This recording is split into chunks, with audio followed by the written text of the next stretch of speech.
রাত ২টায় আমার প্রচণ্ড মাথা ব্যথা হলো। ছেলে আমাকে ওষুধের দোকানে নিয়ে গেল আর দোকানদারকে বলল, আমার বউয়ের মাথা ব্যথা। কিছুদিন আমি চমকে উঠলাম কিন্তু কিছু বলতে পারলাম না তীব্র ব্যথায়। দোকানদার ওষুধ দিয়ে বলল, ভাই, বউয়ের যত্ন নিবেন। বাড়ি ফেরার পথে আমি জিজ্ঞেস করলাম, কেন বললি বউ? সে গাড়ি থামিয়ে আমার দিকে তাকাল। মধ্যরাতের নিস্তব্ধতায় সে বলল, কারণ আমি তোমাকে সত্যিই আমার বউ হিসেবে দেখি। তুমি অসুস্থ হলে আমার যে কষ্ট হয় সেটা একজন স্বামীর মতো। আমি হতবাক হয়ে বললাম, তুই কি বলছিস? সে আমার হাত ধরে বলল, মা, আমি তোমাকে ভালোবাসি। তুমি আমার জীবনের সবচেয়ে গুরুত্বপূর্ণ নারী। আমি চাই তুমি আমার স্ত্রী হও। রাস্তার আলোর নিচে তার মুখ দেখে আমার বুকের ভিতর কেমন যেন করতে লাগল। সে বলল, আমি তোমার যত্ন নিতে চাই স্বামীর মতো করে। তুমি অসুস্থ হলে আমার হৃদয় ভেঙে যায়। আমি নিশ্চুপ হয়ে রইলাম। সে আমার কপালে হাত রেখে বলল, মা, তুমি আমার কাছে শুধু মা নও, তুমি আমার প্রেমিকা। গাড়ির ভিতর নিস্তব্ধতা নেমে এলো। ওষুধের প্যাকেট আমার হাতে কাঁপছিল। এই গল্পটি সম্পূর্ণ শুনলে আপনাদের পানি অটোমেটিক বের হয়ে যাবে, সো যত দ্রুত সম্ভব হাতের কাছে টিস্যু নিয়ে বসে পড়ুন। বিছানার চাদর যেন নষ্ট না হয় সেটা সম্পূর্ণ খেয়াল রাখার অনুরোধ জানিয়ে গল্পটি এখন শুরু করব। তার আগে সর্বশেষ অনুরোধ, দয়া করে এমন পানি বের করার গল্প নিয়মিত শুনতে আমাদের চ্যানেলটি সকলেই সাবস্ক্রাইব করুন। ধন্যবাদ। হ্যালো বন্ধুরা, আমার নাম সুমিত্রা সেন। আমার বয়স ৪৩ বছর। আমার স্বামীর নাম প্রসেনজিৎ সেন, বয়স ৪৭ বছর। আমাদের ২ সন্তান, রাহুল আর প্রিয়া। রাহুল ২১ বছর বয়সী, ইউনিভার্সিটিতে পড়ে। প্রিয়া ১৪ বছর বয়সী, হাই স্কুলে যায়। আজ যে ঘটনাটি আপনাদের বলবো সেটা আমার জীবনের সবচেয়ে অদ্ভুত এবং রহস্যময় অভিজ্ঞতা। কেউ হয়তো বিশ্বাস করবেন না, কিন্তু প্রতিটি শব্দ সত্যি। সেদিন বৃহস্পতিবার ছিল। সকাল ১০টার দিকে আমি রান্নাঘরে কাজ করছিলাম। হঠাৎ রাহুল এসে বলল, মা, আজ তোমার সাথে আমার জরুরি কিছু কথা আছে। বিকেলে একটু সময় দিবি? আমি অবাক হয়ে বললাম, কি ব্যাপার বাবা, এত গুরুত্ব দিয়ে কথা বলার কি আছে? সে খুব গম্ভীর মুখে বলল, মা, এটা খুবই গোপনীয় বিষয়। বাবা আর প্রিয়া যেন না জানে। বিকেলবেলা প্রসেনজিৎ অফিস থেকে ফিরল। প্রিয়া স্কুল থেকে এসে পড়তে বসল। আমি ভাবছিলাম রাহুল আসলে কি বলতে চায়। সন্ধ্যা ৭টার দিকে রাহুল আমার রুমে এসে দরজা বন্ধ করে দিল। আমি জিজ্ঞেস করলাম, কি হয়েছে রাহুল? এত রহস্য করছিস কেন? সে আমার পাশে বসে বলল, মা, আমি তোমাকে যা বলবো সেটা শুনে তুমি হয়তো রেগে যাবি, কিন্তু আমি আর লুকিয়ে রাখতে পারছি না। আমার হৃদস্পন্দন বেড়ে গেল। আমি বললাম, বলো কি ব্যাপার? রাহুল গভীর নিঃশ্বাস নিয়ে বলল, মা, গত মাসে যখন তুমি আর বাবা কক্সবাজার ঘুরতে গিয়েছিলে সেই সময় আমাদের বাড়িতে কিছু অদ্ভুত ঘটনা ঘটেছিল। আমি চমকে উঠলাম। কী রকম অদ্ভুত ঘটনা? প্রথম দিন রাতে আমি আর প্রিয়া টিভি দেখছিলাম। হঠাৎ বাড়ির সব লাইট নিভে গেল। আমি ভাবলাম লোডশেডিং হয়েছে। কিন্তু বাইরে তাকিয়ে দেখি পাশের বাড়িগুলোতে সব লাইট জ্বলছে। তারপর কি হলো? আমি জেনারেটর চালু করলাম। কিন্তু মাত্র ৫ মিনিট পর সেটাও বন্ধ হয়ে গেল। আমি আর প্রিয়া মোমবাতি জ্বালিয়ে বসে রইলাম। তখনই আমরা শুনলাম দোতলা থেকে কেউ যেন পায়চারি করছে। আমার গা শিউরে উঠল। তোমরা দোতলায় যাওনি? প্রিয়া খুবই ভয় পেয়েছিল। আমি সাহস করে দোতলায় গেলাম। কিন্তু সেখানে কাউকে পেলাম না। সব রুম চেক করলাম, কিছু নেই। কিন্তু তোমার রুমের জানালা খোলা ছিল, যেটা আমরা বন্ধ করে রেখেছিলাম। জানালা খোলা? কিন্তু সেটা তো দোতলায়, কেউ বাইরে থেকে খুলতে পারে না। সেটাই তো রহস্য, মা। দ্বিতীয় রাতে আরও অদ্ভুত কিছু হল। আমি আর প্রিয়া একসাথে শুয়েছিলাম হোল রুমে। মধ্যরাতের দিকে হঠাৎ রান্নাঘর থেকে বাসনপত্রের আওয়াজ এলো। আমার শরীরে কাঁপুনি দিল। কি আওয়াজ? যেন কেউ রান্না করছে। প্লেট বাটির আওয়াজ, চুলার শব্দ। আমি টর্চ নিয়ে রান্নাঘরে গেলাম। দেখি সব চুলা বন্ধ, কিন্তু একটা পাত্রে গরম ভাত আর তরকারি রয়েছে, যেন কেউ সদ্য রান্না করেছে। তোমরা খেয়েছিলে? না মা, আমার খুব ভয় লেগেছিল। আমি সব ফেলে দিয়েছিলাম। কিন্তু সবচেয়ে অদ্ভুত ব্যাপার হল, পরদিন সকালে রান্নাঘর পরিষ্কার পরিচ্ছন্ন ছিল, যেন কিছুই হয়নি। আমি অবাক হয়ে বললাম, তুমি আমাকে আগে কিছু বলনি কেন? মা, তুমি আর বাবা এত খুশি মনে ঘুরে এসেছিলে, আমি তোমাদের চিন্তায় ফেলতে চাইনি। কিন্তু আজ আরেকটা ব্যাপার হয়েছে বলেই তোমাকে বলছি। আজ কি হয়েছে? রাহুল আরও কাছে এসে ফিসফিস করে বলল, মা, আজ দুপুরে আমি আমাদের পুরনো ফটো অ্যালবামগুলো দেখছিলাম। হঠাৎ একটা ছবি দেখে আমার চোখ আটকে গেল। কোন ছবি? তোমার আর বাবার বিয়ের ছবি, যেটাতে তোমরা হলুদের অনুষ্ঠানে বসে আছো। কিন্তু মা, সেই ছবিতে তোমার পিছনে একজন মহিলা দাঁড়িয়ে আছে যাকে আমি চিনি না। কেমন দেখতে? বয়স হবে ৫০-এর কাছাকাছি, সাদা শাড়ি পরা, চুল খোপা করা। কিন্তু অদ্ভুত ব্যাপার হল, আমি আজকেই প্রথম এই মহিলাকে সেই ছবিতে দেখলাম। আগে কখনো লক্ষ্য করিনি। আমার মনে পড়ল হয়তো আমাদের কোনো আত্মীয় ছিলেন। না মা, আমি বাবাকে জিজ্ঞেস করেছিলাম। উনি বলেছেন এমন কাউকে চেনেন না। আরও অদ্ভুত ব্যাপার হল, আমি যখন ছবিটা বাবাকে দেখাতে গেলাম, সেই মহিলা আর ছবিতে ছিলেন না। আমার গা ছমছম করে উঠল। মানে? মানে সেই মহিলা ছবি থেকে অদৃশ্য হয়ে গেছেন। আমি বাবাকে বললাম তোমার পিছনে একজন মহিলা ছিলেন, কিন্তু বাবা বললেন কোনো মহিলা তো দেখছি না। আমি উঠে দাঁড়িয়ে বললাম, ছবিটা দেখাও তো। রাহুল আমাকে নিয়ে ড্রয়িং রুমে গেল। পুরনো অ্যালবাম খুলে সেই ছবিটা দেখাল। আমি ছবি দেখে অবাক। সত্যিই আমার পিছনে একজন অপরিচিত মহিলা দাঁড়িয়ে আছেন। সাদা শাড়ি, খোপা করা চুল, কিন্তু মুখটা একটু ঝাপসা। আমি বললাম, এই মহিলাকে তো আমি চিনি না। আমাদের বিয়েতে উনি এসেছিলেন কিভাবে? সেটাই তো রহস্য, মা। কিন্তু আরও ভয়ের কথা হল, আজ বিকেলে আমি যখন আবার ছবিটা দেখি, সেই মহিলার চেহারা আরও স্পষ্ট হয়ে উঠেছে। যেন তিনি ছবি থেকে বের হয়ে আসতে চাইছেন। আমার হাত পা ঠান্ডা হয়ে গেল। তুমি কি বলছো রাহুল? মা, আমার মনে হচ্ছে এই মহিলার সাথে আমাদের বাড়িতে যে অদ্ভুত ঘটনাগুলো ঘটছে তার একটা সম্পর্ক আছে। তখনই আমাদের কথার মাঝে প্রিয়া রুমে এসে বলল, মা, রাহুল ভাই, তোমরা কি এত গুরুত্ব দিয়ে আলোচনা করছ? আমি আর রাহুল একসাথে বললাম, কিছু না। প্রিয়া সন্দেহের চোখে তাকিয়ে বলল, আমি জানি তোমরা কিছু একটা লুকাচ্ছ। আমিও শেয়ার করতে চাই। রাহুল বলল, প্রিয়া, এসব তোর বয়স হয়নি জানার। আমার বয়স হয়নি? আমি ১৪ বছরের মেয়ে, ছোট বাচ্চা না। আর কক্সবাজারে মা বাবা গেলে যে অদ্ভুত জিনিসগুলো দেখেছি সেগুলো নিয়ে তোমার সাথে কথা বলতে চাই। আমি চমকে উঠলাম। তুমিও কিছু দেখেছ? প্রিয়া মাথা নেড়ে বলল, হ্যাঁ মা। রাহুল ভাই যেদিন দোতলায় জানালা খোলা দেখেছিল সেদিন আমি সিঁড়িতে একজন মহিলার ছায়া দেখেছিলাম। তিনি আস্তে আস্তে উপরে উঠে গিয়েছিলেন। রাহুল অবাক হয়ে বলল, তুই আমাকে বলিসনি কেন? তুই তো আমার কথা বিশ্বাস করিস না। বলিস আমি কল্পনা করি। আমি বললাম, মহিলাটিকে কেমন দেখতে লেগেছিল? সাদা শাড়ি, চুল খোপা করা। কিন্তু মুখটা দেখতে পাইনি। আর একটা কথা, তিনি হাঁটার সময় কোনো আওয়াজ হচ্ছিল না। আমার ভয়ে গা কাঁপতে শুরু করল। আমি বললাম, এই ফটো অ্যালবামটা আমাদের কোথা থেকে পেয়েছি? রাহুল বলল, এটা তো আমাদেরই। তুমি আর বাবা বিয়ের পর থেকেই রেখেছ। না, আমার মনে আছে। এই অ্যালবামটা আমাদের ছিল না। কেউ একজন উপহার দিয়েছিল। কিন্তু কে দিয়েছিল সেটা মনে নেই। প্রিয়া বলল, মা, আমার একটা কথা মনে পড়েছে। গত সপ্তাহে আমি রান্নাঘরে পানি খেতে গেছিলাম। তখন আমি শুনলাম কেউ যেন আমার নাম ধরে ডাকছে। খুব মিষ্টি গলা, যেন কোনো বয়স্ক মহিলার। আমার হৃদস্পন্দন আরও বেড়ে গেল। কি বলেছিল? বলেছিল, প্রিয়া, আমার কাছে এসো। আমি চারদিকে তাকালাম, কিন্তু কাউকে দেখলাম না। রাহুল বলল, মা, আমার মনে হচ্ছে এই ব্যাপারটা আরও গভীর। আমাদের উচিত কারো সাহায্য নেওয়া।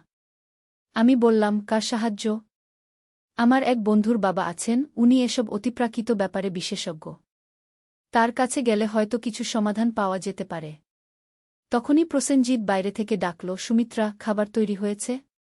আমি তাড়াতাড়ি বললাম, হ্যাঁ, আসছি। তারপর রাহুল আর প্রিয়াকে বললাম, এই কথাগুলো তোমাদের বাবার সামনে বলো না।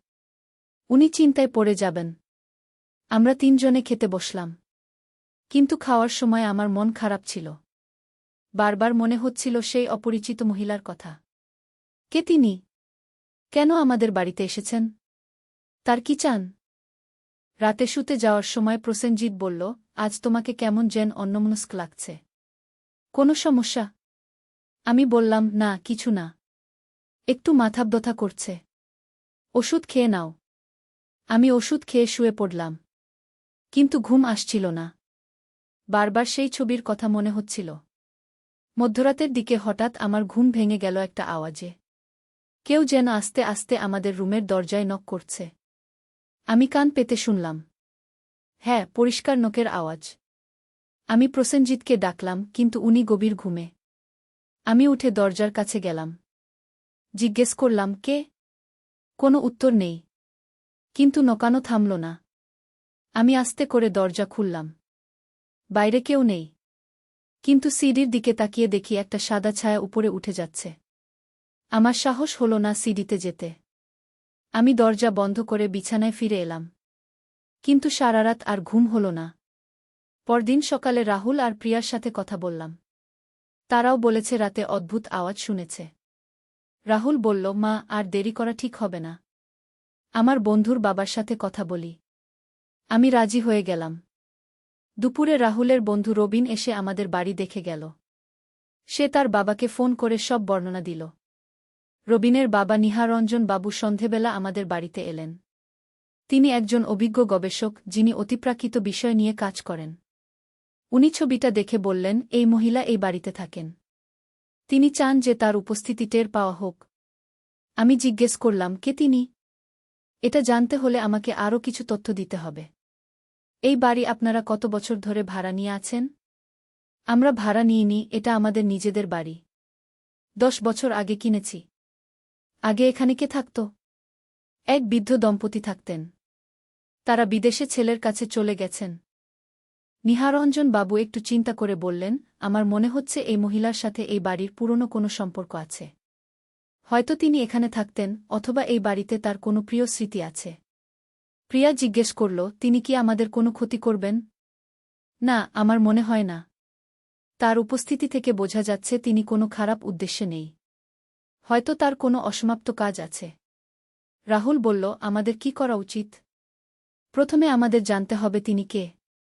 আমি এই বাড়ির পুরনো রেকর্ড খোঁজ করব। আপনারা কি জানেন এই বাড়িটি কবে তৈরি হয়েছিল? আমি বললাম, আমাদের কাছে যতটুকু তথ্য আছে, এই বাড়িটি প্রায় ৩৫ বছর আগে তৈরি হয়েছিল। তাহলে আমার অনুমান ঠিক। এই মহিলা হয়তো এই বাড়ির প্রথম বাসিন্দা ছিলেন। নিহারঞ্জন বাবু আরও বললেন, আমি কাল সকালে এই এলাকার পুরনো বাসিন্দাদের সাথে কথা বলব। হয়তো কেউ এই মহিলার ব্যাপারে কিছু জানেন। পরদিন সকালে নিহারঞ্জন বাবু আবার এলেন। তার সাথে ছিলেন এই এলাকার একজন বৃদ্ধ মানুষ, গোপাল কাকু। গোপাল কাকু ছবিটা দেখেই চিৎকার করে উঠলেন, হে ভগবান! এ যে মালতীদি! আমরা সবাই অবাক হয়ে তার দিকে তাকালাম। নিহারঞ্জন বাবু বললেন, কে এই মালতীদি? মালতী রায়চৌধুরী। ইনি এই বাড়ির প্রথম মালিক ছিলেন। তার স্বামী ছিলেন ব্যাংকের ম্যানেজার। খুবই ভালো পরিবার ছিল। আমি জিজ্ঞেস করলাম, তার কি হয়েছিল? গোপাল কাকু দীর্ঘশ্বাস ফেলে বললেন, এটা একটা দুঃখের কাহিনী। মালতীদির একমাত্র ছেলে রাজীব বিদেশে পড়াশোনা করত। একদিন খবর এলো রাজীব একটা দুর্ঘটনায় মারা গেছে। তারপর মালতীদি শোকে প্রায় পাগল হয়ে গিয়েছিলেন। উনি প্রতিদিন রাজীবের জন্য খাবার তৈরি করতেন, তার রুম পরিষ্কার রাখতেন, যেন সে ফিরে আসবে। স্বামী তাকে বোঝানোর চেষ্টা করতেন, কিন্তু কোনো কাজ হতো না। রাহুল বলল, তারপর কি হল? একদিন সকালে দেখা গেল মালতীদি নেই। উনি রাতের বেলা কোথায় গেছেন কেউ জানে না। পুলিশ অনেক খোঁজ করেছিল, কিন্তু তার কোনো খোঁজ পাওয়া যায়নি। তার স্বামী কয়েক মাস পর এই বাড়ি বিক্রি করে অন্য জায়গা চলে গেলেন। শুনেছি উনিও পরে মারা গেছেন। প্রিয়া জিজ্ঞেস করল, মালতীদি কত বছর বয়সে হারিয়ে গেছিলেন? তখন উনার বয়স ছিল ৪৮-৫০-এর মতো। নিহারঞ্জন বাবু বললেন, এবার সব পরিষ্কার হয়ে গেল। মালতী রায়চৌধুরী তার ছেলের শোকে এই বাড়ি ছেড়ে চলে গিয়েছিলেন, কিন্তু তার আত্মা এখনও এই বাড়িতেই রয়ে গেছে। আমি ভয়ে ভয়ে জিজ্ঞেস করলাম, তিনি কি চান? আমার মনে হচ্ছে তিনি তার ছেলের জন্য অপেক্ষা করছেন। হয়তো ভাবছেন রাজীব ফিরে আসবে। কিন্তু আমাদের পরিবারের সাথে তার সম্পর্ক কি? নিহারঞ্জন বাবু ভাবলেন কিছুক্ষণ। তারপর বললেন, রাহুল আর রাজীবের বয়স প্রায় একই ছিল। হয়তো মালতীদি রাহুলকে দেখে তার ছেলের কথা মনে করেন। তাই তিনি এই পরিবারের কাছাকাছি থাকতে চাইছেন। গোপাল কাকু বললেন, মালতীদি খুবই ভালো মানুষ ছিলেন। উনি কখনো কারো ক্ষতি করতেন না। এমনকি মৃত্যুর পরেও উনি আপনাদের কোনো ক্ষতি করবেন না। আমি জিজ্ঞেস করলাম, তাহলে আমাদের কি করা উচিত? নিহারঞ্জন বাবু বললেন, আমার পরামর্শ হল, আপনারা মালতীদির সাথে কথা বলার চেষ্টা করুন। তাকে বুঝান যে তার ছেলে আর ফিরে আসবে না। তার আত্মার শান্তির জন্য কিছু একটা করতে হবে। কিভাবে তার সাথে কথা বলব? আজ রাতে আপনারা সবাই একসাথে বসুন। মালতীদির ছবির সামনে একটা মোমবাতি জ্বালান। তারপর তাকে ডাকুন। দেখবেন তিনি উপস্থিত হবেন। সেই রাতে আমরা সবাই একসাথে বসলাম। এমনকি প্রসেনজিৎকেও সব বলতে হল। প্রথমে উনি বিশ্বাস করেননি, কিন্তু পরে রাজি হয়ে গেলেন। আমরা মোমবাতি জ্বালিয়ে মালতীদির নাম ধরে ডাকলাম।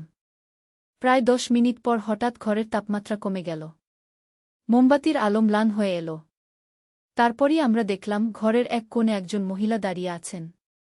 সাদা শাড়ি, খোপা করা চুল, ঠিক ছবির মতো। মালতীদি খুব করুণ গলায় বললেন, তোমরা আমাকে ডেকেছ? আমার গলা শুকিয়ে গিয়েছিল। কোনমতে বললাম, জি, আপনি মালতীদি? হ্যাঁ, আমি মালতী। তোমরা আমার বাড়িতে থাকো। রাহুল সাহস করে বলল, আপনি এখানে কেন রয়ে গেছেন? আমার ছেলে রাজীবের জন্য অপেক্ষা করছি। সে বিদেশ থেকে ফিরবে। প্রসেনজিৎ নরম গলায় বললেন, মালতীদি, রাজীব আর ফিরবে না। সে অনেক বছর আগে মারা গেছে। মালতীদি কাঁদতে শুরু করলেন। না, আমার ছেলে মরতে পারে না। সে ফিরবে। আমি বললাম, আপনার ছেলে আর ফিরবে না, কিন্তু তার আত্মা শান্তিতে আছে। আপনিও শান্তিতে যান। আমি কিভাবে যাব? রাজীব একা রয়ে যাবে। প্রিয়া কাঁদতে কাঁদতে বলল, মালতী মাসি, রাজীব দাদা আপনার জন্য অপেক্ষা করছেন। আপনি তার কাছে যান। মালতীদি প্রিয়ার দিকে তাকিয়ে বললেন, তুমি ঠিক আমার ছোট মেয়ের মতো দেখতে। আপনারও মেয়ে ছিল? না, কিন্তু আমি একটা মেয়ে চেয়েছিলাম। তোমার মতো। নিহারঞ্জন বাবু বললেন, মালতীদি, আপনি এত বছর ধরে এখানে কষ্ট পাচ্ছেন। এবার আপনার শান্তিতে থাকার সময় হয়েছে। মালতীদি আস্তে আস্তে ফ্যাকাশে হতে শুরু করলেন। তিনি বললেন, আমি যাচ্ছি। কিন্তু তোমাদের এই পরিবারটা আমার খুব ভালো লেগেছে। তোমরা সবাই সুখে থেকো। আপনিও সুখে থাকুন। মালতীদি হাসলেন। তার মুখে একটা স্বর্গীয় আলো ফুটে উঠল। তিনি বললেন, আমি দেখতে পাচ্ছি রাজীব আমার জন্য হাত বাড়িয়ে দিয়েছে। তারপর তিনি ধীরে ধীরে অদৃশ্য হয়ে গেলেন।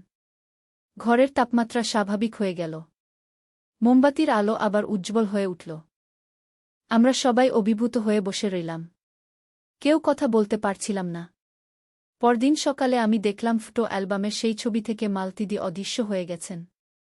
এবার সেখানে শুধু আমি আর প্রসেনজিৎ আছি। সেদিন থেকে আমাদের বাড়িতে আর কোনো অদ্ভুত ঘটনা ঘটেনি। সব স্বাভাবিক হয়ে গেছে।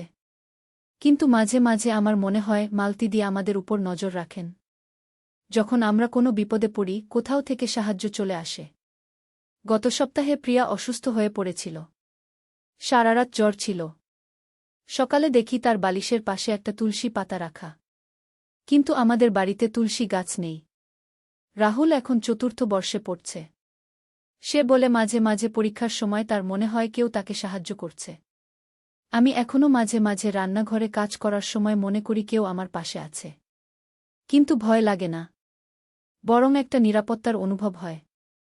আজ মালতীদির মৃত্যুবার্ষিকী। আমরা তার জন্য একটা প্রদীপ জ্বালিয়ে প্রার্থনা করলাম। আমার মনে হলো তিনি আমাদের ধন্যবাদ দিচ্ছেন। এই ঘটনা আমাদের পরিবারকে আরও কাছে এনেছে। আমরা বুঝতে পেরেছি যে মৃত্যু শেষ কথা নয়। ভালোবাসা আর স্নেহ মৃত্যুর পরেও থেকে যায়। মালতীদি আমাদের শিখিয়েছেন যে পৃথিবীতে অনেক রহস্য আছে যা আমরা বুঝি না। কিন্তু ভালোবাসা দিয়ে সব সমস্যার সমাধান হয়। আজ যখন আমি এই গল্প বলছি, আমার মনে হচ্ছে মালতীদি কোথাও থেকে শুনছেন। তিনি খুশি হচ্ছেন যে আমরা তার কথা ভুলে যাইনি। এই গল্প আমাদের পরিবারের সবচেয়ে অদ্ভুত অভিজ্ঞতা। কিন্তু এই অভিজ্ঞতা আমাদের আরও মানবিক করে তুলেছে। আমরা বুঝেছি যে মৃত মানুষেরাও আমাদের ভালোবাসেন, আমাদের রক্ষা করেন। আজ রাতে আমি আবার মালতীদির জন্য প্রার্থনা করব, যেন তিনি তার ছেলের সাথে শান্তিতে থাকেন। কিন্তু আমার একটা অনুভব হয় যে মালতীদি আমাদের ছেড়ে সম্পূর্ণ চলে যাননি। তিনি আমাদের অভিভাবক হয়ে রয়েছেন। যখনই আমরা বিপদে পড়ব, তিনি আমাদের পাশে থাকবেন।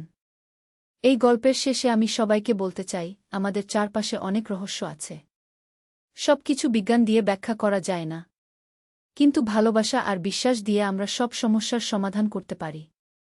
মালতীদি আমাদের শিখিয়েছেন যে মৃত্যু কোনো ভয়ের বিষয় নয়। এটা শুধু এক জগৎ থেকে আরেক জগতে যাওয়া। আর যারা আমাদের ভালোবাসে তারা কোনো না কোনোভাবে আমাদের পাশেই থাকে। আমি আশা করি এই গল্প শুনে আপনাদের ভালো লেগেছে। এবং যদি কখনো আপনাদের জীবনে এমন কোনো অদ্ভুত ঘটনা ঘটে, তাহলে ভয় না পেয়ে ভালোবাসা দিয়ে সমাধানের চেষ্টা করবেন। আমাদের পরিবার এখন আগের চেয়েও বেশি খুশি।